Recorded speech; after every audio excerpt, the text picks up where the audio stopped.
In this video, I'm gonna show you how to access Peacock on Xfinity. First of all, navigate to the apps menu. Using Xfinity remote, navigate to the apps menu on your Xfinity Xon or Flex device. Then search for Peacock.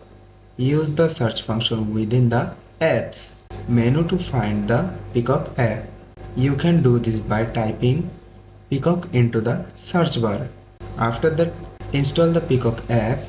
Once you have located the Peacock app, select it and then choose the option to install or download the app to your Xfinity device.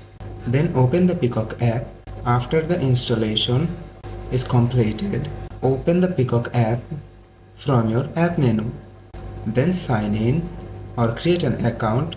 If you have a Peacock account, sign in using your credentials.